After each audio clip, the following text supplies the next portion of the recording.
সিরাজগঞ্জের রাস্তায় গোল চত্বরে মূর্তির জায়গায় প্রতীয়মান আল্লাহু আকবার ও রাসূল আমার নেতা লেখা প্যানা।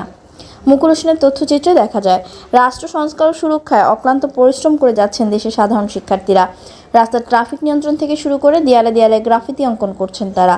তারই অংশ হিসেবে সিরাজগঞ্জ সদর উপজেলা পিপুলবাড়িয়া বাজারে গোল চত্বরে লাগানো হলো আল্লাহু আকবার ও রাসূল আমার নেতা লেখা প্যানা।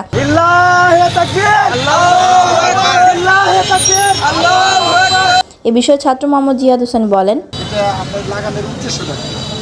আসলে লাগানোর উদ্দেশ্য হচ্ছে আমার আল্লাহ তাআলাকে রাজি খুশি করানোর জন্য এবং পুরো বাংলাদেশের যে স্বৈরাচারী একটা নির্যাতনের ভিতর দিয়ে আমরা পার হয়ে আসছি, এটা আসলে ইসলামিক পদ্ধতিতে আমাদের পুরো দেশটাকে আমরা আগামীতে উদযাপন করার জন্য এই জন্য বিষয় হচ্ছে যে বাংলাদেশে ইসলামিক একটা শাসন আমরা চাচ্ছি। আল্লাহু আকবার শব্দটি মুমিনের ঈমানের দৃঢ়তা বৃদ্ধি করে, মনের ভেতর থেকে ভয় ভীতি দূর করে।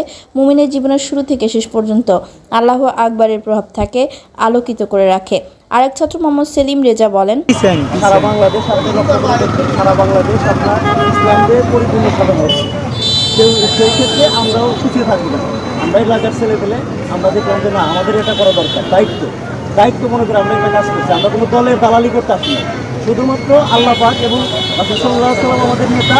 সেক্ষেত্রে আমরা তাকে রাজি খুশি করার জন্য, আল্লাহ পাকের রাজ সন্তুষ্টির জন্য আমরা এই কাজটা করছি।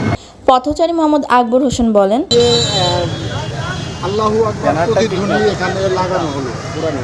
এটা আমরা যতটুকু বুঝতে পেরেছি বা জানতে পেরেছি যে এলাকার কিছু সচেতন যারা ছাত্রছাত্রী আছে তারা আপনার এই ব্যানারটা লাগালো। হ্যাঁ, তো এই বিষয়ে আপনার এলাকাবাসীর আপনার অভিমতটা কি? আমার অভিমতটা ভালো। দেশের ছাত্ররা দেশের জন্যই করছে, আমি করতেছি। পোস্টার আল্লাহু আকবার লাগাইছে। সৎ লোকের শাসন চাই, অসৎ লোকের দমন চাই।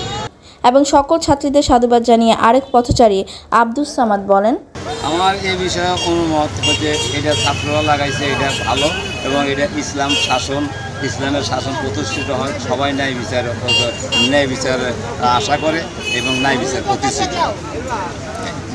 এবং এখানে তো আল্লাহু আকবার লিখছে, এটা রাসূলের একটা আল্লাহর প্রতিধ্বনি এবং রাসূলের যে নিয়মকানুনের রাষ্ট্র চালাইছে সেই নিয়মকানুন এখানে বাংলাদেশে প্রতিষ্ঠিত হয়।